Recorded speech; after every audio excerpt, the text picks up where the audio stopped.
Awesome. Hey everyone, how's it going? Good, good. Thank you guys for having me today.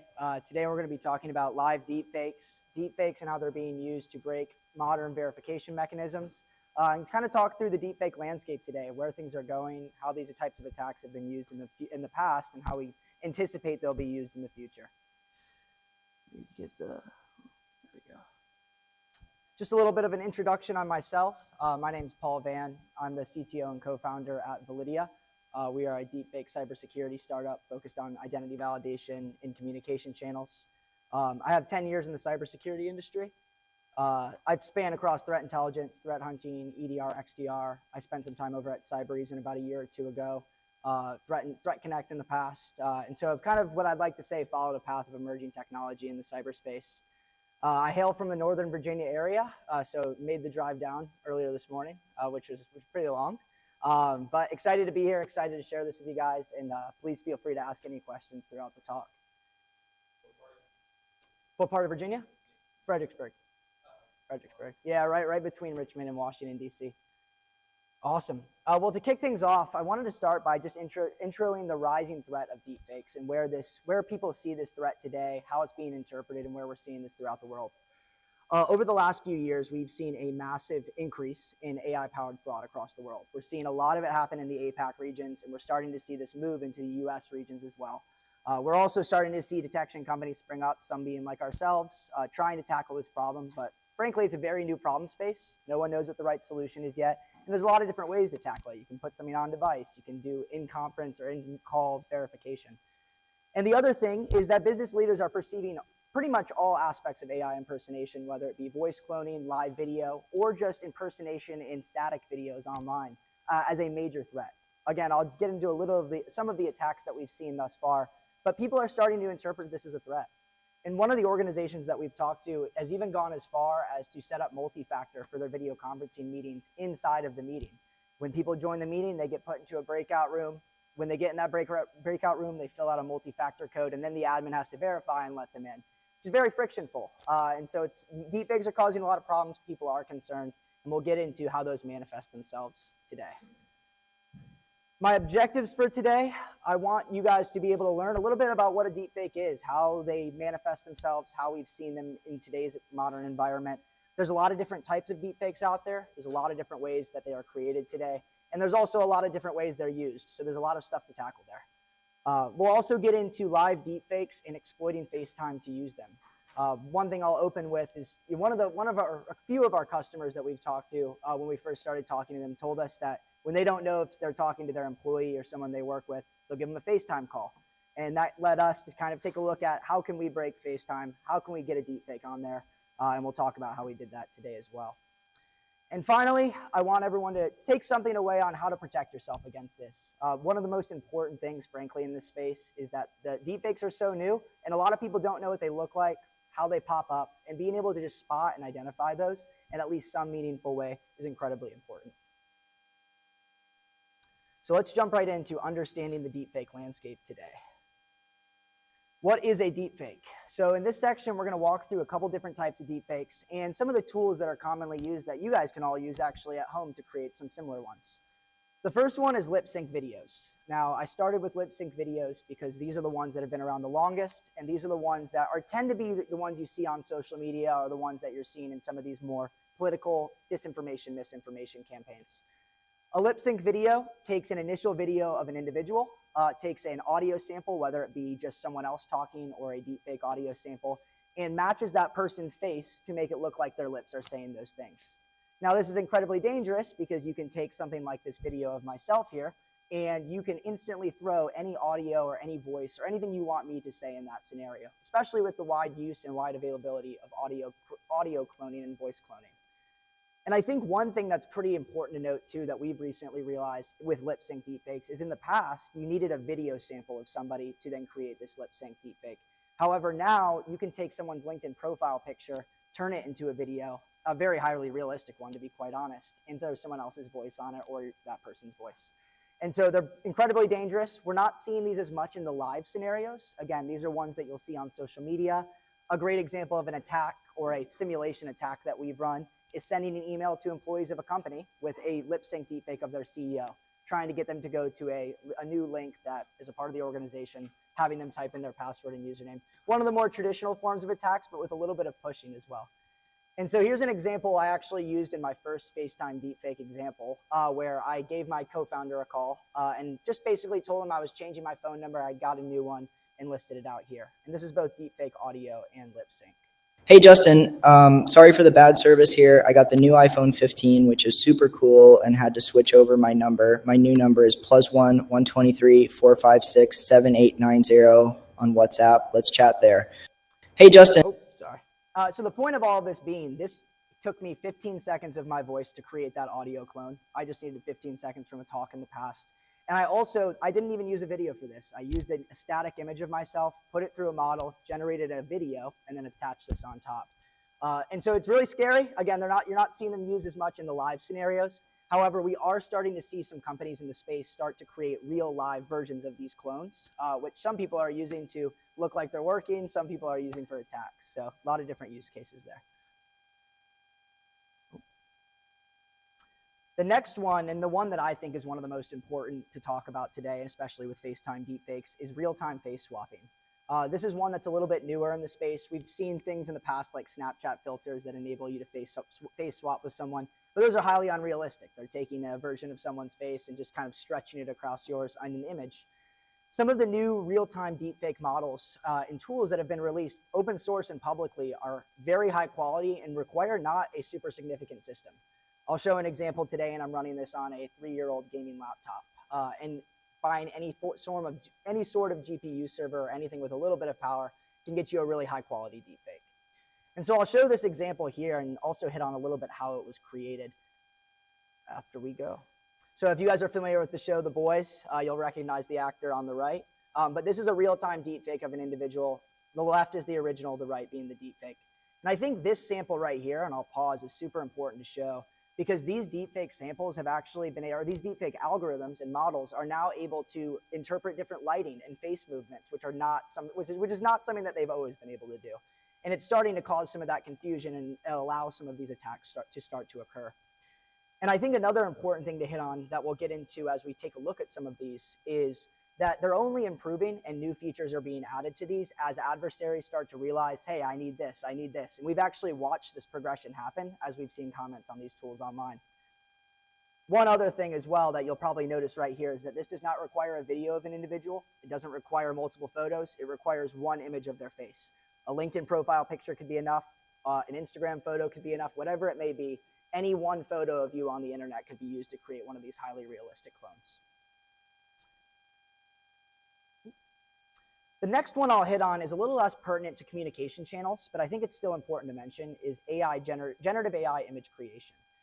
When we get into the hiring aspect of all of this, this will make a little bit more sense in kind of how this plays in. But generative AI image creation has gotten so significantly good that it's able to now replicate driver's license and contribute to components of driver's license that adversaries are forging. We're seeing fake images being used with some of these generative AI image tools. And we're seeing a lot of fake passports, fake identification, and sometimes even you'll see, not necessarily always with generative AI image creation, but kind of a combination with LLMs, is fake bank reports and fake documents. And so this is an important one to hit on when we get to the hiring side of things. And also I will add that all three of these people do not exist in real life. These were all generated by a tool and do not exist. And finally, one of the ones that I think is also very important to the conversation we're having today is audio cloning. Audio cloning has been around for a little while, and I think recently it's gotten substantially better at being able to actually mask or encapsulate someone's voice with very little samples. Today's audio deepfakes generally take around 30 seconds for a semi-good quality audio deepfake, and generally around anywhere over 5 minutes is going to give you pretty much exactly what you're looking for. And I think another thing that's pretty cool with these is in the past, it was text-to-speech, and the speech-to-speech was very poor. Now you can encapsulate emotions where I can be almost, I like to call myself a voice actor these days, as I will go in and I can showcase emotion. I can basically express exactly how I want that person to express it and just throw their audio right on top of it. And so this is a very quick sample here. I believe it should be. This is a quick sample here of me actually creating a lip sync video, little poor quality, but also attaching and creating that audio aspect. Open up a new project. we will upload our Paul Real MP4 file of me speaking, and then we will upload or we'll actually have to go back over to 11 Labs here and so this right here is really what I wanted to hit on, is right here in the text-to-speech aspect. Not only are you able to control what they're saying, choose whatever they're saying, they also now have conversational AI, where you can load in a bunch of information on yourself, create a voice, and genuinely call yourself and have it have a conversation with you. You can prompt it the same way an LLM works, and it sounds and appears to be you based on what you provide it. And so I think, again, the audio cloning aspect is definitely significant. But I think one other thing to hit on as well is, while we've gotten really good, or adversaries have gotten really good at live video deepfakes, live audio modulation, or being able to sound like somebody else in real time, is probably the next big thing that adversaries are pushing for. Right now, it's really difficult to do. It requires a lot of compute power. And frankly, there's not a lot of available open source tools to do that live audio modulation today. But there are a lot of free or $1 per month tools like 11 Labs, where you can just mess around, throw audio samples in, and generate some really high quality deepfakes. Awesome. And one thing I just wanted to hit on as well that I think is important is the history of deepfakes and why this is important now. A lot of people have asked, deepfakes have been around since 2017, 2016. And in this document, or in this image, people argue that with the first video rewrite program, that's the creation of deepfakes. But I think that one thing that's important is that over the span of 2014 to 2021, we saw the creation of these generative adversarial networks. We saw examples of deepfakes. But one of the things that I think is really important is that they were really technical and really hard to create. You had to have a very deep technical knowledge of AI at the time. You had to put a lot of effort into it. And I remember when I tried it a few years back, and I was like, I don't even know what I'm doing. And I think the change that's happened, the shift, is that all of these tools not only are easy to use, they're inexpensive. You can clone audio, run these live face swaps for $1 a month. And I think that's significant, and why there's this problem has become a lot bigger in the cyberspace. And we'll jump in now to kind of some of those examples. Before that, though, I will quickly hit on how they're made in the first place and how these models actually work. It really just comes down to data at the end of the day. If you can find data on an individual, whether it be an image, a video, or an audio file of them, it is incredibly easy to create any of the deepfakes that I showed there. You can fine-tune some of these generative AI image creators with images of an individual and generate completely non-existent images of them that don't exist anywhere and are completely new. You can just take one image of someone and create a live face mask. And so usually what will happen when adversaries are doing this, they'll create a base one. At least this is what I do when I go through creating these for an attack, is they'll create a base one and do a lot of iteration on that. A lot of times these deepfake models will have little elements that you can't control. AI models are unfortunately black boxes, so you have to kind of hope that they're going to spit out something awesome, but if not, you have to keep refining.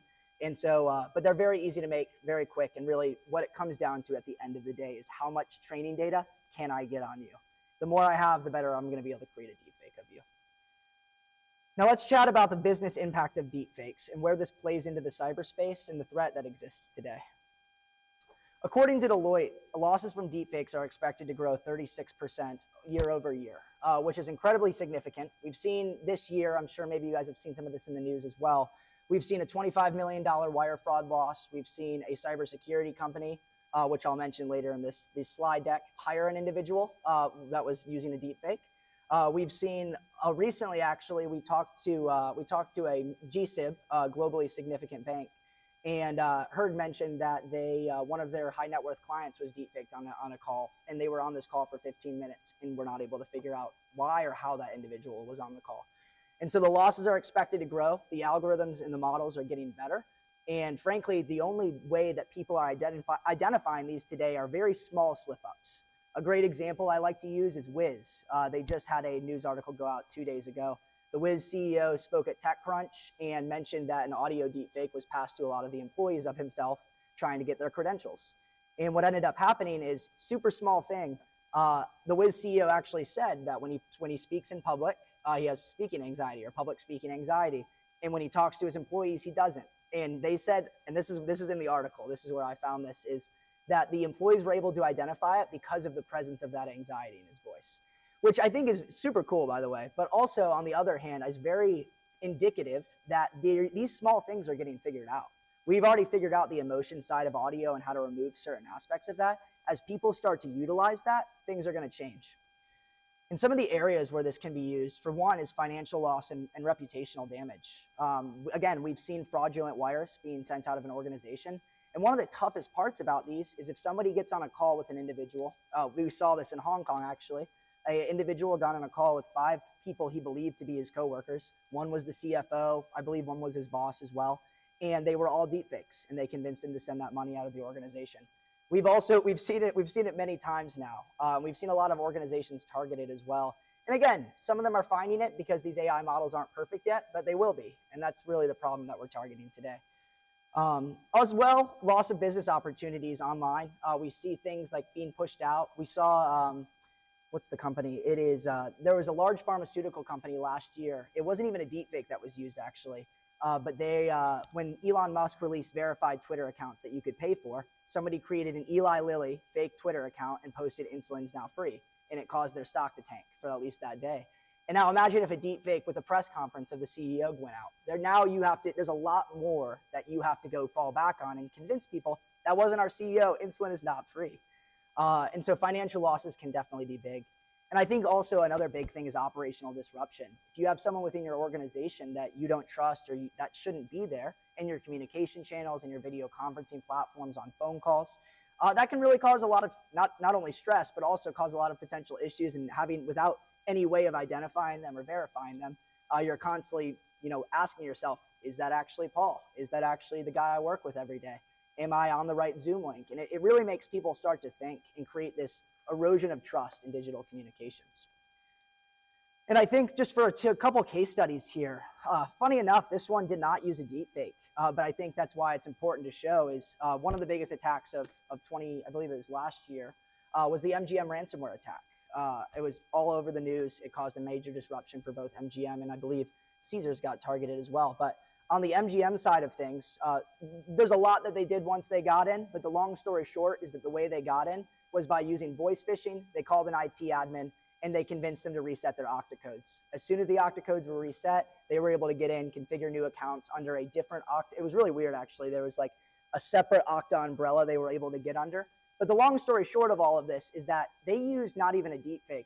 And imagine if they had used a deepfake, that would have passed for sure. There's not even a chance they're stopping it at that point. And as much as we want to say that our individuals that we work with on a regular basis are trained or would be able to say, hey, I know you're a deepfake. I know that's not actually Paul. They don't.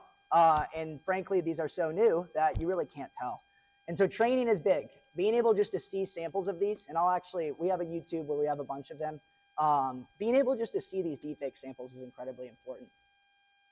And I think another case study that's really interesting is hiring. It's one of those things where I think over the last 10, 15 years, cybersecurity professionals have been, a lot of the conversations we had have been around hiring to some CISOs. And they've said, I've never really thought about our hiring process and the security of that because there's background checks. But the reality of background checks is that they're not that good. For one, we've seen that North Korean adversaries pass them time after time. And also, if you combine a background check with someone using someone's real ID and showing up as a deepfake on a video conferencing interview, now you've got an entirely different problem. That background check does absolutely nothing. Even if they didn't, they wouldn't have even forged a document there. And so we've seen this. We saw KnowBe4 targeted earlier this year. And then we also recently, it was not disclosed the organization name, but there was another company that hired an individual and got held up for ransom as soon as they hired that person. KnowBe4 got lucky. They hired the individual, sent a laptop out, and it was instantly loaded with malware. However, that did not leave the desktop or the laptop that they were on. So I think these are two really important case studies to look at, or sides of the deepfake problem where I'd say there's the most risk today.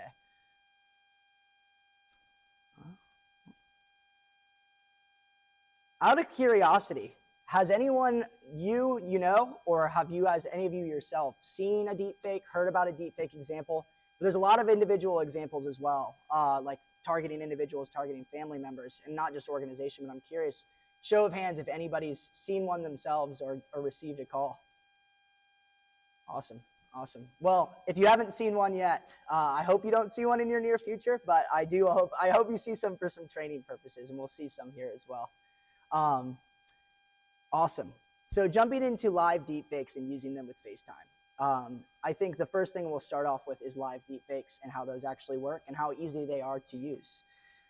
There are two main open source repositories today that I would say are incredibly good for live deepfakes. Anybody can run them. I'd say for like what device you'd need, M2, M3 are perfect for running this. There's gonna be like a little bit of a lag. GPU laptop, anything with at least somewhat of a GPU can usually handle this. I'm running this standalone here. And I'll actually show you guys here, if I can open this up. Sorry about that. Bring this back. There we go. So there are two main repositories, and I will make sure I share these as well after the talk as well. But there's Deep Live Cam, and then there's a fork of that I actually think is pretty significant and worth exploring. Deep Live Cam is, again, it was actually the #1 trending repository on GitHub for a little while. I think it may still be. And it is incredibly easy to set up. For one, not only do they have this full repository where you can set it up yourself, and it has instructions for every single device. Again, here's one of the examples we showed earlier. But they have a commercial version now where there's no setup. You can spend $15 and they will just send you a deployed version that you can just run on whichever operating system you use. So if you don't want to go through the setup process, it's super easy. But what I'll do is I'll actually showcase this here. And let me see if I can pull this over. This right here is what Deep Live Cam looks like when it's running on my computer. Now, some of you may be familiar, but this is Kevin Mandia. We've got a couple just big tech guys that I have used as examples today. And there's a couple really cool things that you can do with Deep Live Cam. For one, not only can you do live, but you can also select a target image or video if you don't want to do live and load that person's face onto it in very, very high quality. Frankly, that's probably the easiest use case to use. But you can also now do many faces. So you can upload 2 different pictures or one picture with 2 people in it and then have 2 people inside of the call. And you can both look like that other person, look like different people and each be wearing a deepfake mask. You've got face enhancers now for those who have a really powerful GPU. Those actually do a lot more work and make it look a lot more realistic. And so what I'll show you here is, let me see if I can pull this up. But I've actually got this, I've had this running the entire time. It's been staring me in the face. But hold on here. It'll be a little bit slower than normal because we're on HDMI. But what you'll see is this is a live deepfake example, again, running on a pretty low power GPU laptop. We've run examples of these against some employees of organizations and really convinced people, especially when you're not talking and just looking at the camera, that it actually is the individual you think it is. And I think another thing that's interesting is it's super, super easy for you to go and change out who you're being. It usually takes around like 10 seconds for that switch to occur.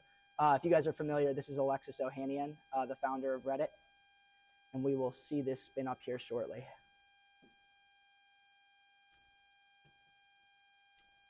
So as you can see, not only now, one thing that I think is actually really interesting is that facial hair used to be something that was not able to be done with these tools. I know because anyone who had facial hair that I tried to deepfake, it just used my face as it is. So I was not able to get anything there. But what I think is interesting now is they've gotten a lot better about adapting to those very minute, minuscule deepfake features. And I will also add, you usually won't see these lines going through here. This is because I think it's because I'm on HDMI, but I'm not positive. Usually what we'll do though, with these deepfakes is we will load them into a virtual camera software, and then you can jump right into Microsoft Teams and that is your camera. You can also load up a virtual mic there. A lot of the virtual camera softwares offer it. And you can legitimately stand here and just look like that person. And then also, the live audio modulation is a little harder. But we're working on an open source side of that. And aside from that as well, people are able to create audio samples and just run them and lip sync to them. I actually have done it a few times now. Now jumping over, I think one thing that's important to hit on as well is kind of how this tool is updating. Because that's one of the things, like when I downloaded it, I never looked at the updates that people were making, the new pushes that were coming through, or any of the forks. And frankly, I think this is the coolest fork of this Deep Live Cam right here. What you'll see here is they have now updated it with a ton more features. One of the problems that adversaries had actually noted, and we actually found some messages pertaining to this, is that when you have the deepfake mask on, it makes it really hard to move your mouth. You can kind of see in that video there with the old Deep Live Cam that my mouth was like moving, but it wasn't really going to my words. It was a little bit slow, a little delayed. And so what this does is they've now enabled a mouth mask that you can set how big you want the mouth to be on that individual that you're deepfaking, and get perfect quality mouth movement when you're talking or when someone's actually trying to impersonate somebody. And the reason I wanted to show you guys this is I think it speaks to the levels that this is increasing and that this is getting better, and we're seeing this constantly improve. Now, what I'll do is I'll jump back over to the slides here. I will make sure I send you guys these links if anyone wants those as well. They're very easily findable. Deep Live Cam, again, is the most popular GitHub repository right now, and there's been a lot of good and bad buzz around it. Let me go ahead and back and present. Oh, all right, we got to go back through. Sorry about that.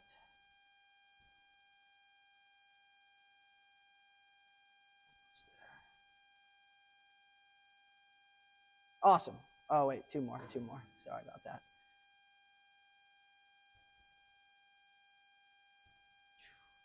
Perfect. So now I wanted to hit quickly on the problem with deepfakes on FaceTime and why I wanted to address this specific topic in today's session. We've talked to a few customers, and I know I had mentioned this earlier, but one of the things they said is, if I don't trust someone on Microsoft Teams, if I don't trust someone on Google Meet, if I don't trust someone on Slack, I know I can trust FaceTime. I'll just give them a FaceTime to their phone number. I'll get a call or a FaceTime call from them. We'll verify there. There's no way that someone can impersonate somebody else there. And then it got me thinking, how really the problem is not how do you do a deepfake on FaceTime. The problem is how do you get a virtual camera to be used with FaceTime, because Apple hates using anything but their own device, and on which is good. It's frankly really good that they don't allow those things. However, we wanted to take a look at it. We started diving through some Reddit feeds, looking at some existing solutions. There weren't really many, except with a 2010 Mac Mini, which I did not have access to, so I had to form one of my own. And so the problem, though, is that, I guess the solution in this scenario was a couple different things. And anyone can actually do this. However, it's arguable whether I recommend doing it. I'll hit on that as we go through. But the first piece, frankly, is disabling system integrity protection on the Mac device. One of the things that MacBooks or Mac has done a really good job about is they protect a lot of what goes into your applications, especially Mac-related devices. I'll hit on how you can disable SIP and why you have to disable SIP for this specific use case. But that's the first piece of the solution, was basically creating what I'd like to say is a more insecure, but very insecure MacBook for this use case. The second thing, though, is already with system integrity protection enabled, there's no ability to set up a virtual camera with FaceTime. But even when you disable system integrity protection, it is still incredibly difficult to find a virtual camera that works, because Apple has done such a good job about making it so most virtual cameras don't actually work.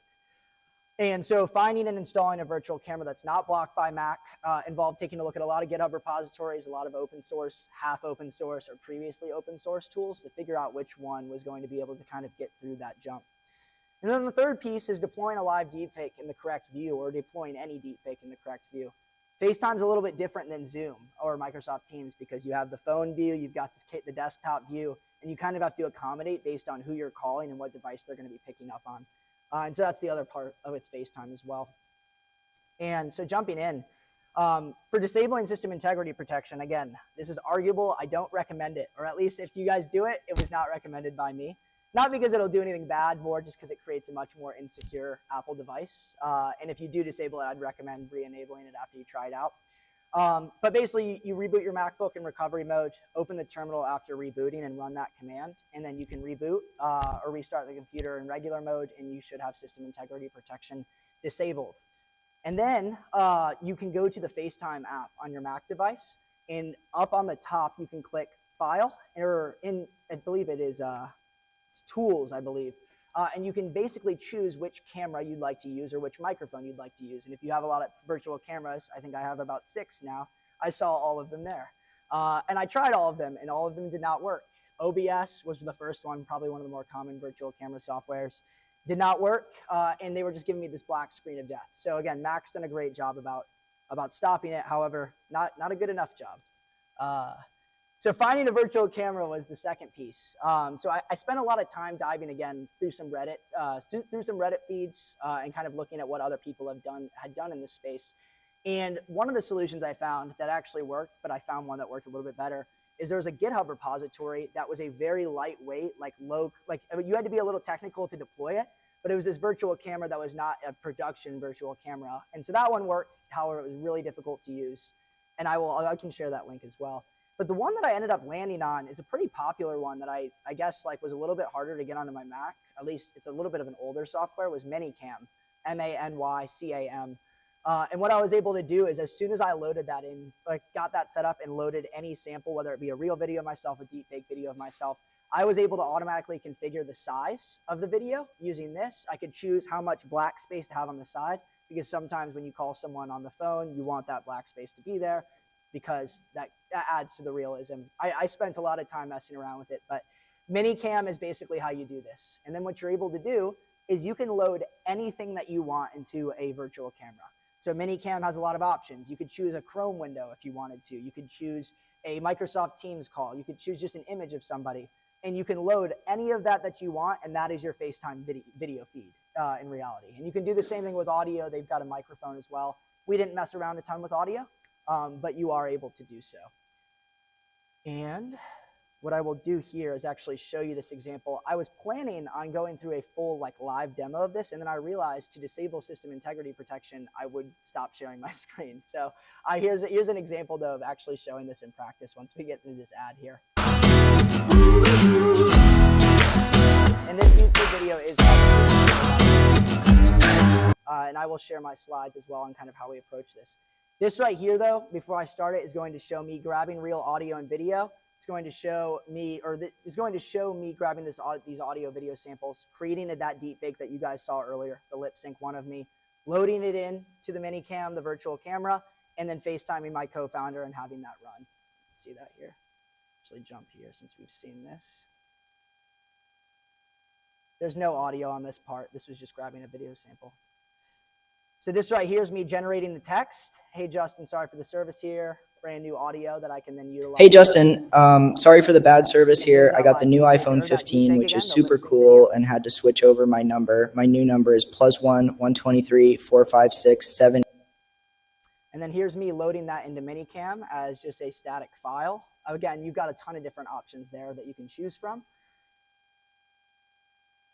And then once you load that up, your virtual camera should be started. You can go ahead and FaceTime whoever you'd like, and that will show up as that feed. Sorry for the bad service here. Sorry, it's a little quiet there. iPhone 15, which is super cool, and had to switch over my number. My new number is +1 123 456 7890.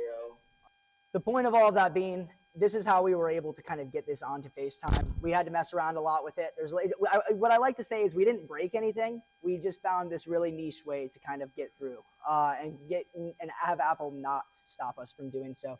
But I think one of the things that, going back and before we jump into how you can protect yourself from these kinds of threats, sorry, let me make sure I present from this slide.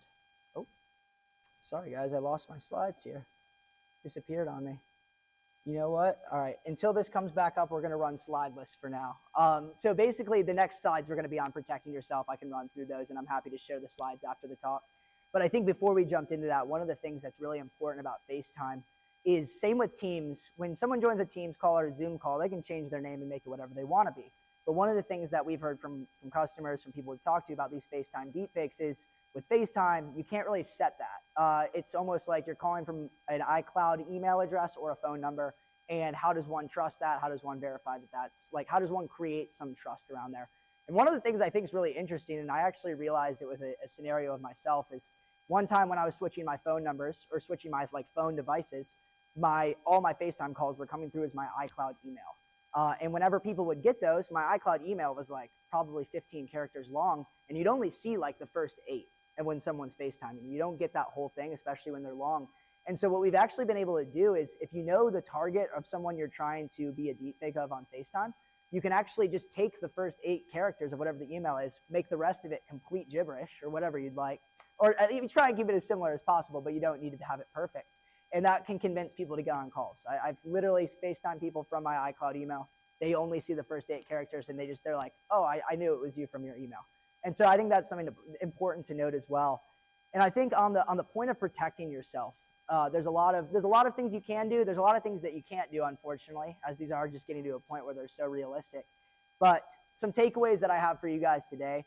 The first thing, and I mentioned this a lot throughout the talk, is educate yourself on what these look like. Educate yourself on how these actually appear. I think, again, one of the things is that this space moves so rapidly that a deepfake that you saw a year ago has no meaning anymore, because the deepfakes look so real, so much different now, so much more realistic. They're manifesting in different ways. If you ask someone who had only seen a lip sync deepfake if they've ever seen a live one, those are two entirely different things. And we're seeing that process for creating them and the way they look change. So keeping up to date with that, keeping your employees up to date with that, and frankly, keeping your family members up to date with it, especially on the audio side. We've seen a lot of individual attacks focused on people trying to convince someone that their family member is in danger using those audio deepfakes. And on that note, one thing that's also important is that a lot of times, especially myself as a cyber guy, when a scammer calls me, I like to stay on the phone and I like to try and, try and get something out of them, figure out what they're doing. And that's actually probably the worst thing that you can do now in today's landscape. It wasn't. It was pretty cool in the past. It's not anymore.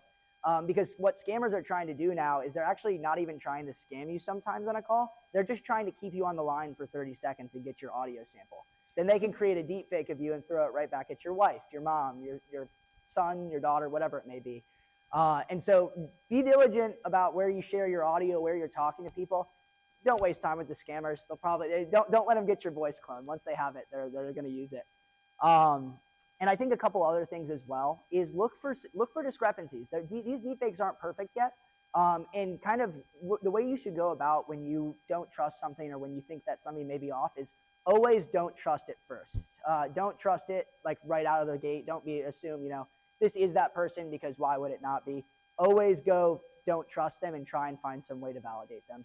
One of the ways that we've seen people doing it with no code, no technology is safe words, is basically just having a safe word with somebody. Another example that actually thwarted a big deepfake attack earlier this year was the individual asked what the deepfake, what book he had recommended earlier in the week. Asking small details like that, personal things that wouldn't be anywhere. Anything that's on the internet, those individuals that are deepfaking you, if they have enough will to try and beat you, they are going to know all of those things on the internet. And I'm sure most of you guys in the cyberspace have seen that in less sophisticated impersonation attempts, phishing emails, whatever it may be. And I think another thing as well is one thing that it's really funny actually, but people always ask me, how do you spot a live video deepfake? What are the tells? And frankly, there's not a ton. It used to be if you turn to the side that it would work. They've actually really done a good job of fixing that. I think one thing that I like to tell people is if you're ever really unsure, doing a 360 turn will throw the mask off for 1 to 2 seconds. Very funny to ask someone to do a 360 turn, but not a bad idea. As much as we're trying to break the multi-factor approach to how people are approaching it because we think it's really frictionful, it's not a bad approach if you have multi-factor in your organization. It's especially if it's a start, getting something in there for saying these people should be here. But yeah, I'm happy to answer any questions at all. I'm happy to share anything share the slide deck over with anyone or any of the content we shared. But thanks for listening.